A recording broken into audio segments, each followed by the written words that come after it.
live and direct from Speaker's Corner, and unusually we're only 1 minute late, but just to let you know, today is going to be a short broadcast. We're not going to be live for very long, so I'm going to tell you about some of the things that are going to be happening down here today at Speaker's Corner.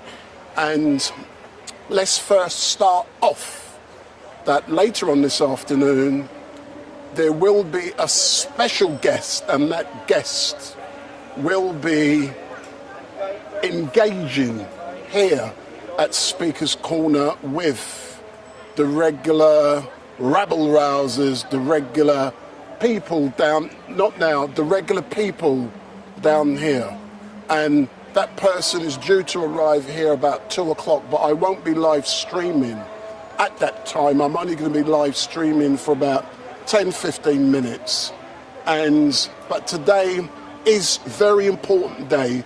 I'm going to begin the day by passing on my condolences to the families of the two people who lost their lives recently down at the Carnival, or near the Carnival. So StreetMic passes on condolences to the families of those who lost their loved ones at the Carnival or near the Carnival. And I'm actually choosing my words very carefully today, speaking about the Carnival, because I am going to be having a discussion later on about the Notting Hill Carnival. And those of you who do not know, the Carnival came about as a direct result of riots that took place in Notting Hill in 1958. And the anniversary of those riots is now. So over the last few days, it has been the anniversary of the riots in Notting Hill. And in a few moments, I plan to speak with some of the key persons from Notting Hill, persons who were part of the organisation. And those of you who watched me at the Carnival this week would have seen the fact that over the 2 days, I had over 122,000 views. But the important factor for me over the 2 days was that on average, those 122,000 people, or 122,000 views, they were for 17.5 minutes, not 30 seconds or 3 seconds or 5 seconds, like the average person on social media doing TikTok and all of that foolishness. So I managed to engage or hold the person's interest for 17.5 minutes. So just imagine what we will be able to do in the future. And at Carnival, I had the opportunity to engage with the young lady who was in charge of the Carnival from the police point of view, the commander. So, young lady, I had the opportunity to engage with her. I also engaged with the chief executive of the Notting Hill Carnival Limited. So I engaged with him, and I engaged with Diane Abbott.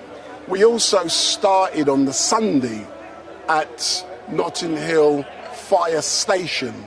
So we had the opportunity to engage with many people, and we will be telling you a little bit more about the Notting Hill Carnival and the future. But what I am going to do now, but don't forget, this broadcast is going to be very short. It ain't going to be for very long, but what I am going to do now is to call someone, and hopefully they're going to answer their phone. and they can tell you a little bit more about the Notting Hill riots. And the riots were the key precursor for the Notting Hill Carnival. But down here, there's not much going on, but there will be later on. So by 1:30, this StreetMic live stream has finished. So what I'm now going to do, and by the way, I have a young lady, a friend by the name of Sasha Johnson, and those of you who know Sasha, she was the beautiful, intellectual young lady, a warrior queen who was shot and survived the shooting, and she's made a miraculous recovery. And I know she's currently watching. So Sasha Johnson, big up. I said I'm going to give you a shout out, and I've no doubt the guests later on will also give you a shout out. So what I'm going to do now, I'm going to give someone a ring, and hopefully they will answer. And when I finish the conversation, it's likely that this live stream is going to be ending. So I'll also say hello to a few of you in the chat. So I'm now going to ring a person.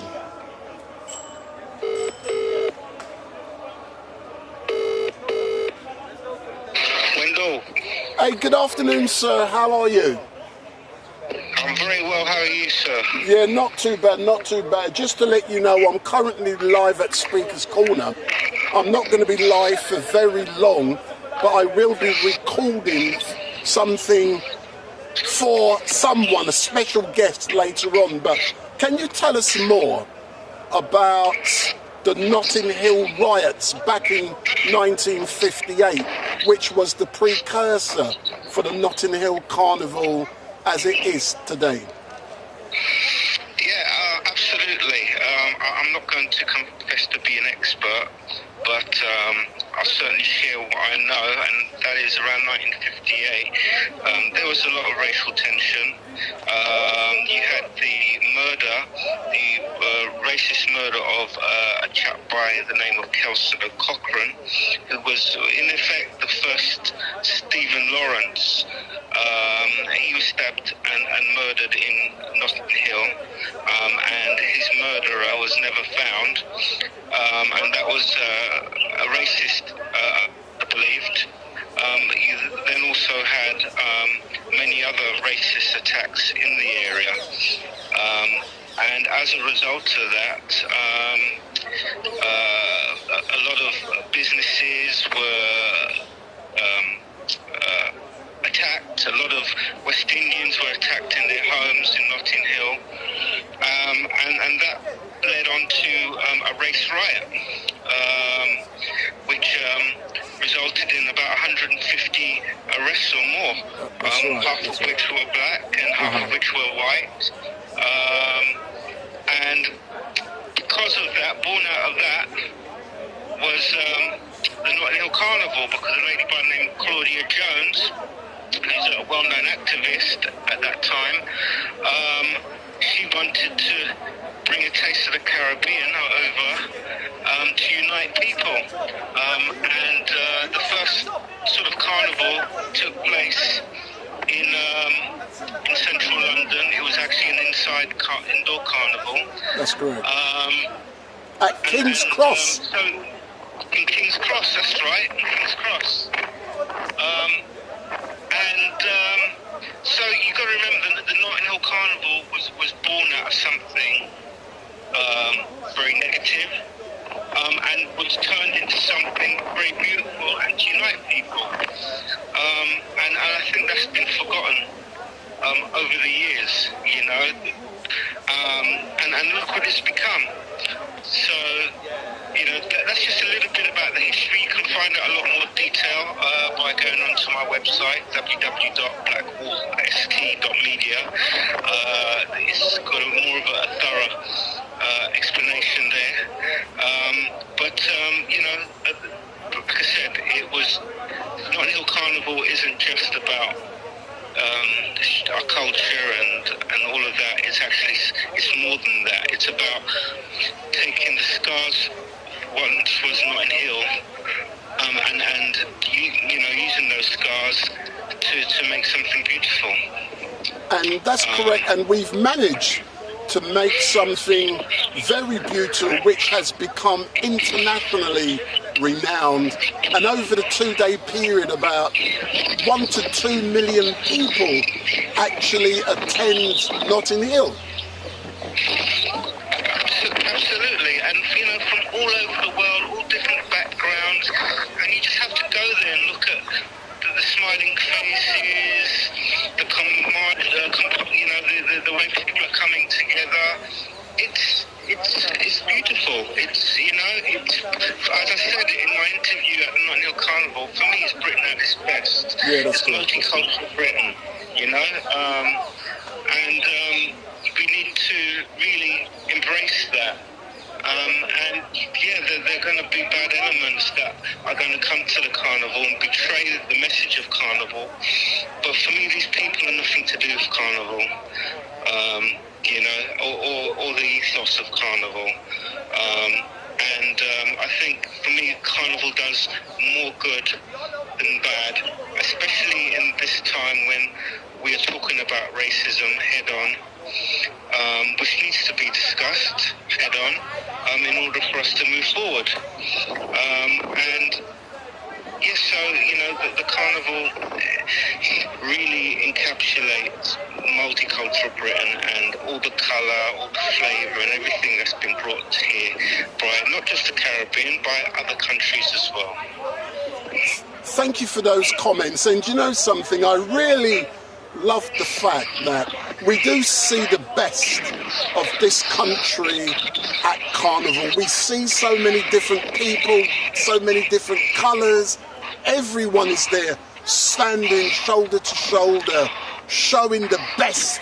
And it's the community uniting, and that's really great.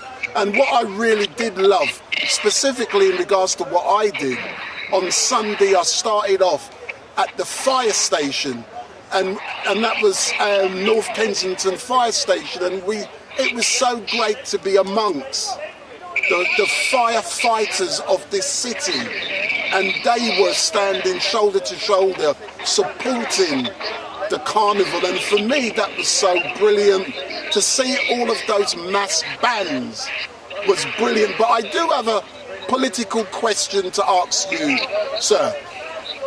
As you know, I had the opportunity to interview the chief executive of the Notting Hill Carnival Limited, and I posed the question, Matthew, and I posed the question specifically about the decision-making process in deciding which bands go first. And the reason I asked that question is during the last 3 years, I have seen the same bands going first, and the bands I've seen going first, in my opinion, does not uphold the original, what's the right word to use, the original footings of the carnival.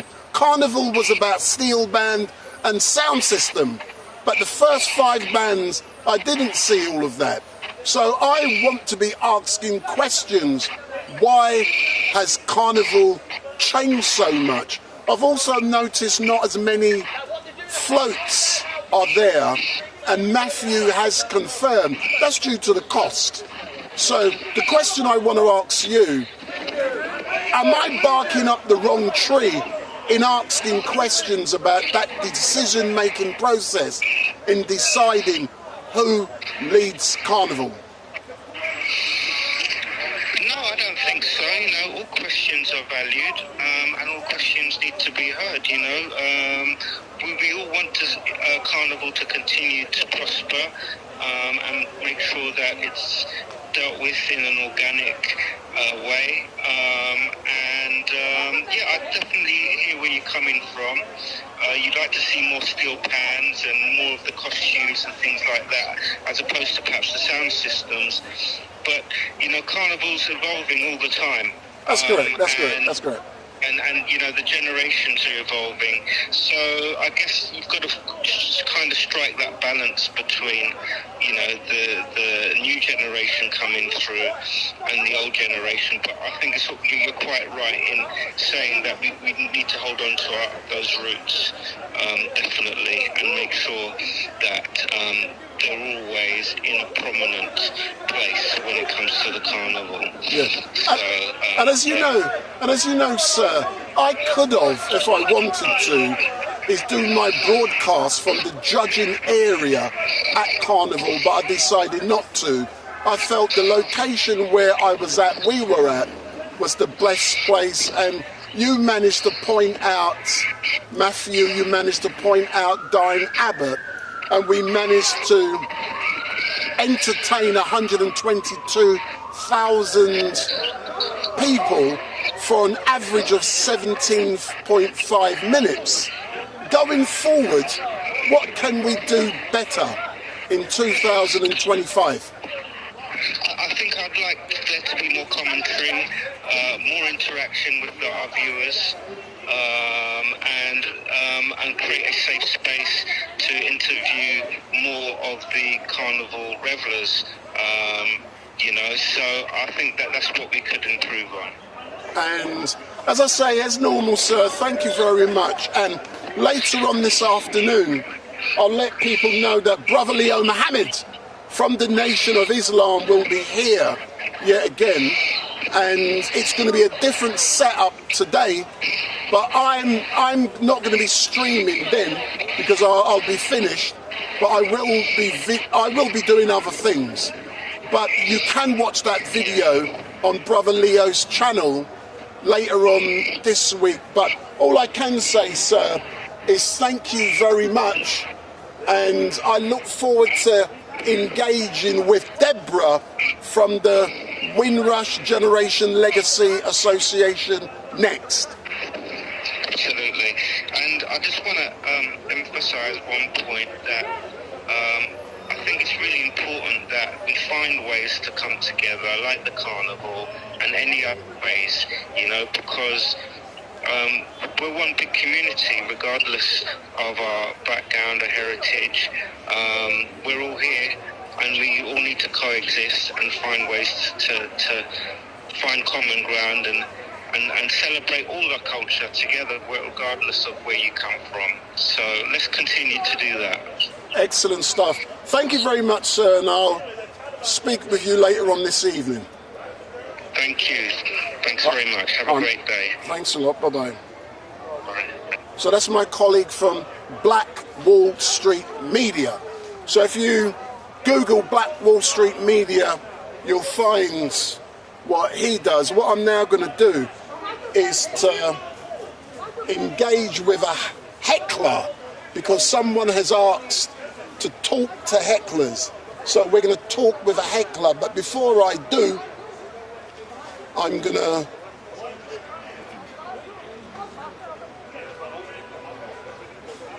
just trying to get him. Heckler! Call him, yeah. No. Jeremy!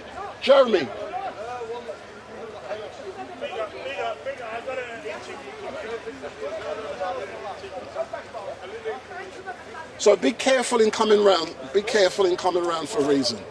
So if you come in front of the camera, come round. Big up, don't touch equipment. Don't touch equipment. No, come back for a reason. Yeah.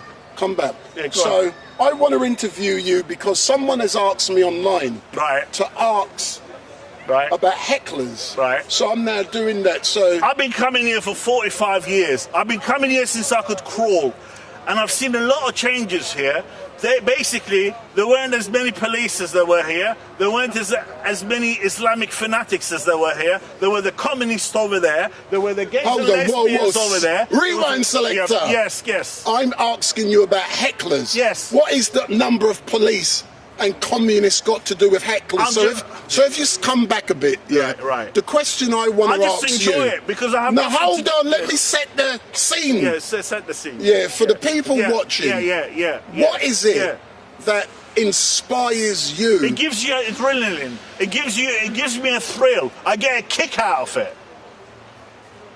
I get exactly the same with sex. Yeah, but I'm sorry, you're too old to have sex. You probably need Viagra or some stimulant or some shit like that. I don't know. No, but hold on. I mean, look at you. How dare you? Because you're a granddad. How dare you swear?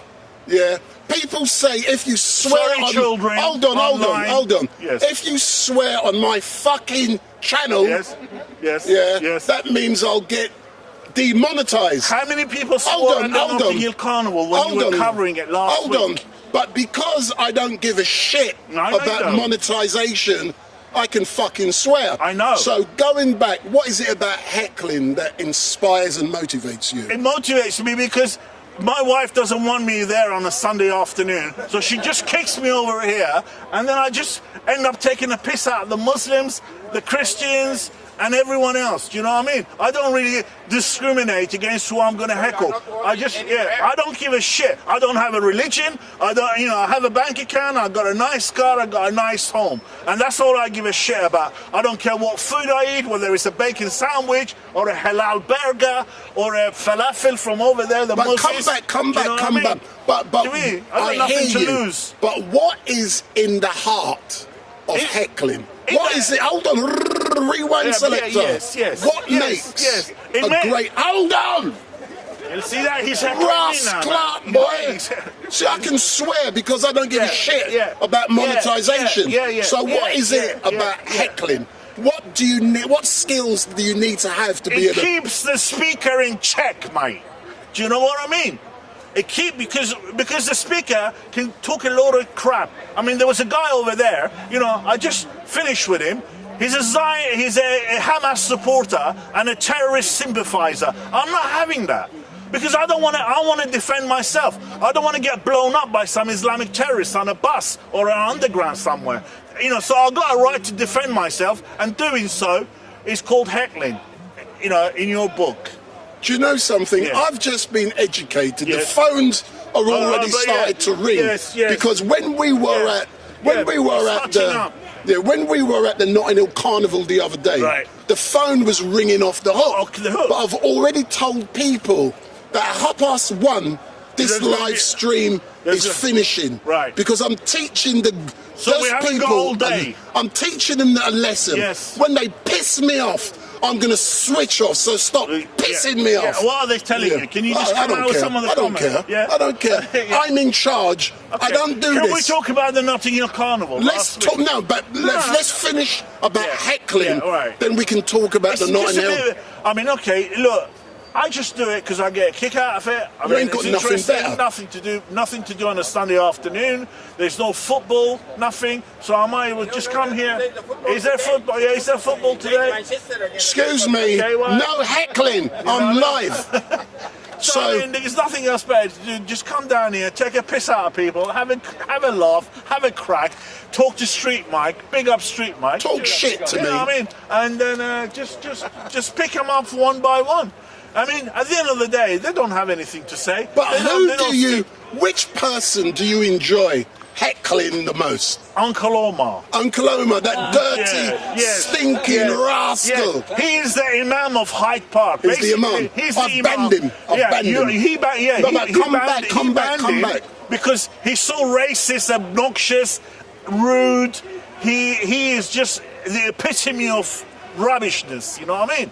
So therefore, Uncle Omar is my favourite target in this part. Heckly. Yes, Heckly. Not employee, Heckly. Heckly, yeah. And you banned him because, to be honest with you, he called you an Uncle Tom. No, hold on. Corrected. I have no problem at Speaker's Corner with Omar calling me Uncle Tom. Yes. He can call me a nigger. This is freedom of speech. Yeah, right. But if he says it out there, I'm going to bust his rascal. Yeah, you're right. Yeah, well, I mean, at the end of the day, I mean, he is the man who has assaulted the police on occasions. With his stick. I know you're proud of that. The thing is, Tommy Robinson will wipe the floor with Uncle Omar. Oh, Tommy Robinson. Yeah, I love Tommy Robinson. also is a fan. He was there backstage, you know, last month.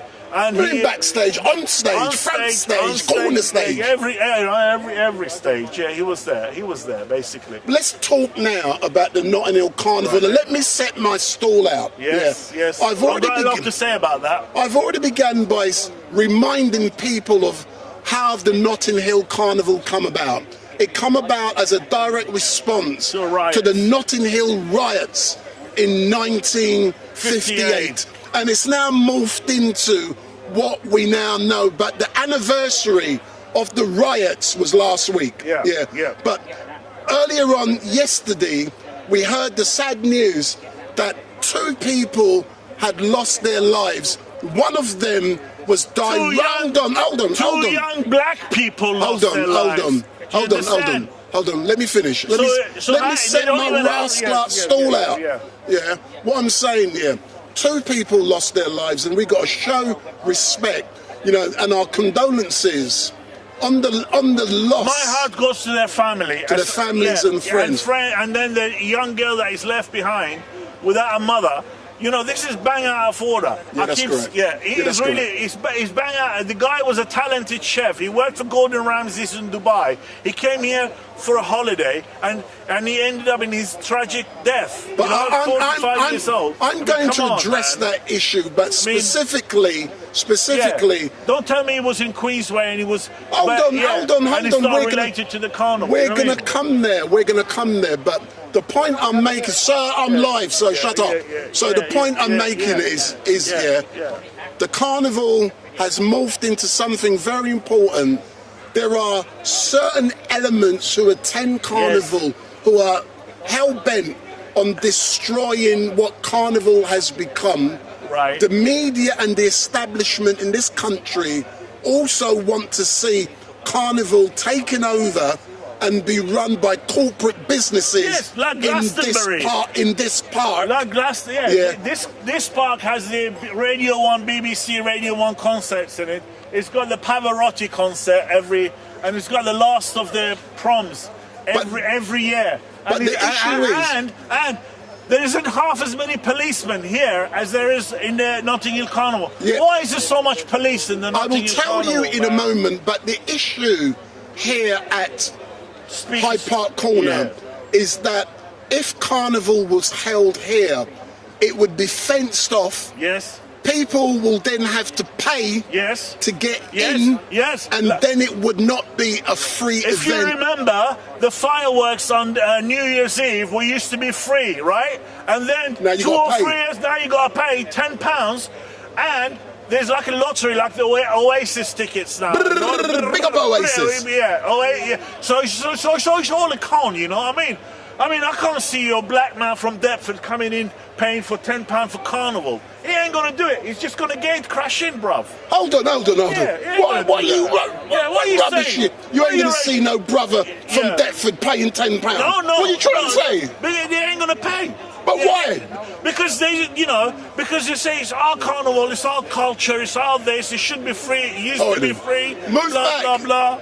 You know Move back. But I note that argument. Yeah. But forget the black man bit. Yeah. I can't see people paying money regardless of colour. But at the end of the day, it really is it's to celebrate black culture. It's like It's like Black History Month. It's like black things. Like pink. What you call that guy Lloyd? Black Lives Matter. BLM. It's all of them. You guys were involved in. What do you mean, you guys? The knee. Going down on your feet and all that. You know what I mean? It's all black this, black that now. What's wrong with black this and black that? No, there's nothing wrong. But they just think because they were slaves before. The world owes them a living. All men are equal now, bruv. Do you know something? You do make me laugh. Yeah. Well, this is the funniest thing I've said. And this is a well-known heckler. And I tell you something about Kamala Harris. She is black. She's not from Pakistan or India. Yeah, she looks like black. Her father is black, so you go by lineage. You go by the father. And you know, I was confused like Trump was. I didn't know whether she was from India or she was from Jamaica. But she's from Jamaica. She's a quarter black. Yeah, quarter black. I can have quarter black. Well, it's like a non-pedigree dog then. Hold on. Shut up, you. There's a heckler. So, in closing, this is the important bit. Yeah, it's coming up 1:32. And don't forget the brother Leo Mohammed from the Nation of Islam will be here. Yes. And I know every one of you online loves brother Leo Mohammed. We love Leo because he was a comedian before, you know, like Ross Abbott and all of the rest of them. He was a comedian. You're only jealous. Yeah, no, because he used to make people laugh. And now he's got an agenda. It's called Islam. Do you know what I mean? So Islam is not a very funny religion. You know, don't mess with Islam because you can get your head cut off. But Alden, are you going to be engaging with Leo today? Yes, I am. I'm looking forward to it. I can't wait. Leo is an interesting character. You know, say no more. Do you know Watch what that space. Do you know what makes me laugh? StreetMic's going to be there first. Bigger. But do you know, on Father's Day, this is the bit which was a Sunday. Yes. Brother Leo Mohammed was here in the park. Yes. With his family. Okay. Well, yeah. As a normal person. Without his waiter suit on. And people didn't know he was here. I knew he was here. It was a security there. Yeah. Well, I mean, the only thing I got to say about StreetMic is, I mean, he did a wonderful coverage of the Notting Hill Carnival last week until he got to interview Diane Abbott. What a boring creature she is. Hold on. She couldn't even put two words there. Yeah. Hold on. I mean, the heckler gets heckled. The heckler gets heckled. How can she be the mother of the house? I'll tell you how she can be the mother of the house by being the longest serving female MP. Easy. What a waste of time. I mean, she was Jeremy Corbyn's bit on the side, you know? You're only jealous. You know, I'm jealous. Alden, what evidence do you have to support that? Because, look, basically, she came out of nothing. There were only 3 black MPs. David Lammy, Bernie and her from Hackney. No. Okay, Paul Botang. Mr. Barrett, I saw him the other day. Is he still alive? I saw him in Ladbroke Grove. Yes. And then, I mean, to be honest with you, you didn't have much black MPs. We still don't. But the Conservatives got more black MPs than Labour has now. Look how the tide has turned. The country's changed, my friend. Do you know something? I believe the country has changed for the best. Yes. We've now got King Charles, and I keep saying that. Yes. I believe King Charles is an amazing role model for the future. Are you going to interview him? Hold on. I would love to, King Charles. If you're watching King Charles... Hold on. Big up StreetMic. Hold on. King Charles cheated on his wife with a horse. Yes. And he also... And what did his son do? I mean, look at King Charles. I mean, given the choice between Camilla and Diana, which one would you choose? Do you know what I mean? I mean, the bloody choice is obvious, isn't it? So any man who chooses Camilla over Diana needs his head examined. Why? Because to be honest with you, you go for the younger, fitter woman, not like bloody Macron. I mean, Macron has got a wife 25 years older than him, and look at Trump. He's a geezer as well, apparently. And look at Trump. He's got Melania. The guy is 78 years old, and she's probably about 45. You know, you guys are getting it all wrong nowadays. Do you know what I mean? You're absolutely, you know what I mean? How can a man, you said you chased a few women in your time. No, they're a lot younger than you. I have never chased women. I have never done something in my life. No? I'm a happily married man. Ask Hatun. Oh, yeah, well, she's not here anymore because of the Muslim threat. She hasn't, But also, just to let you know, in closing, I spoke with Mutar woman yesterday, Shalali, and she's not going to be here today. Well, maybe again, the Muslims have got a death warrant on her as well, or fatwa or some bullshit they call it. You know what I mean? Anyway, big up StreetMic. So this is the heckler. Yeah, yes. I've had the opportunity to engage with this crazy heckler for the last half an hour. Yes. And come, sir. He wants to. A heckler wants to ask a heckler a question. I think because I've seen you before in Speaker's Corner, I'd like to know the difference between pre-YouTube and YouTube Speaker's Corner, because that was the main thing about heckling. I'll tell you something.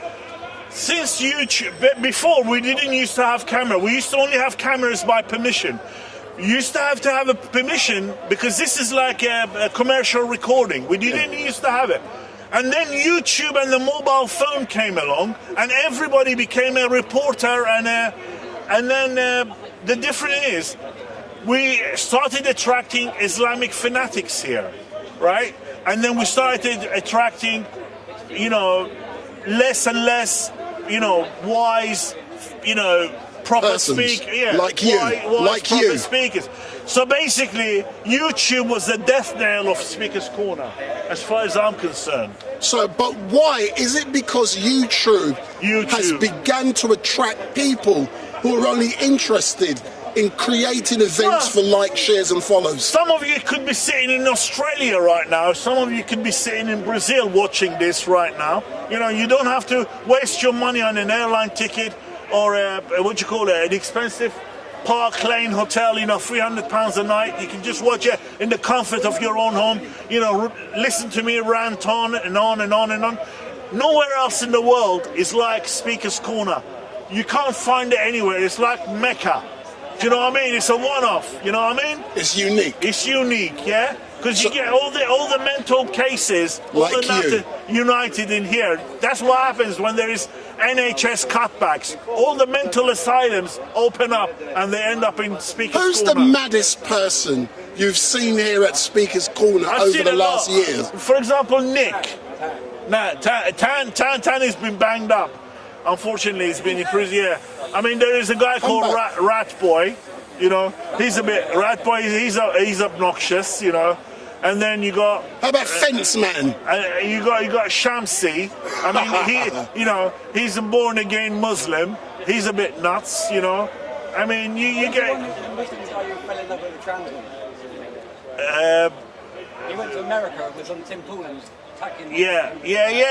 I've seen a lot of Muslim conversion therapy in the park as well, whereby white people who are homeless and brainless, who just got out of jail, they come here. The Muslim Dawah team basically gets hold of them, and then they make them say Shahada online, and it's a really big deal for them. Oh, we've converted a white man into Islam, you know.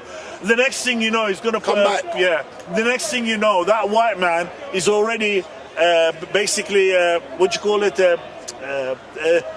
brainwashed.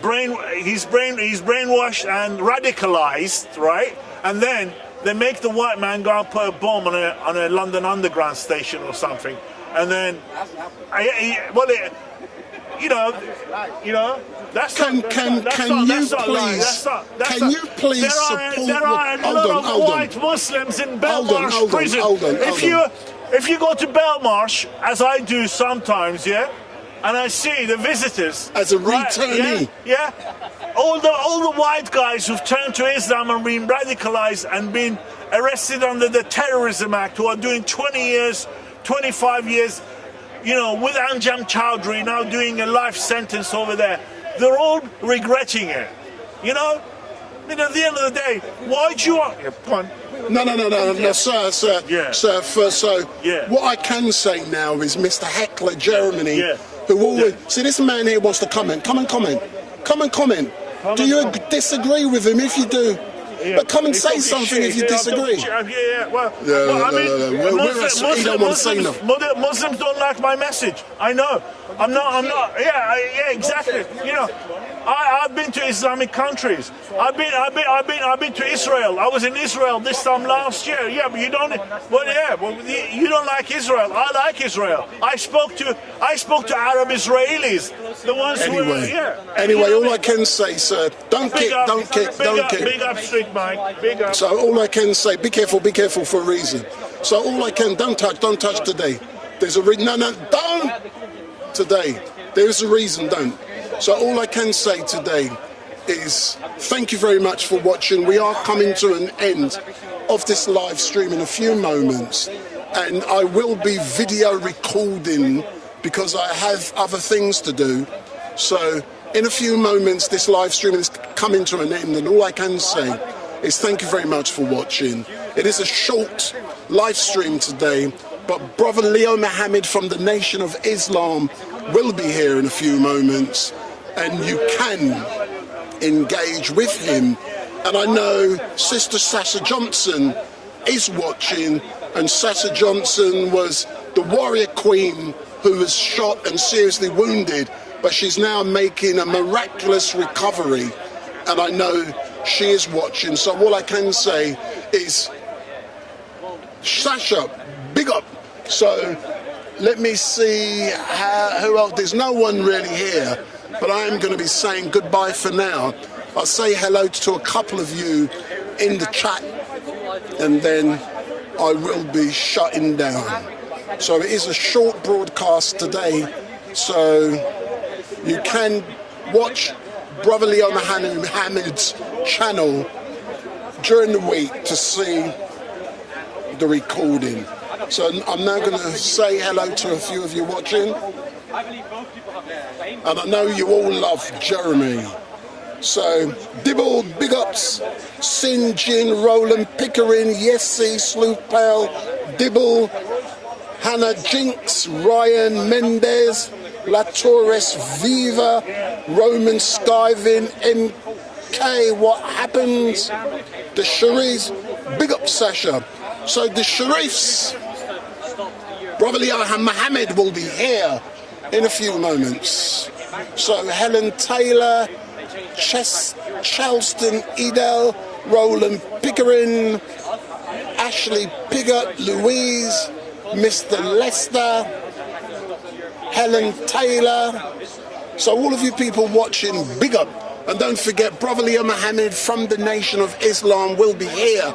If you want to see his lecture or whatever he's doing today, what you need to do is to watch his channel during the week, and you will see exactly what Brother Leo Muhammad from the Nation of Islam has been doing down here. But I got things to do, so all I can say is thank you very much for watching. This has been a short engagement, but I hope in the future, so if you tune in on my channel, and I believe Tommy Robinson, there will be an announcement later on this week about something that's been planned.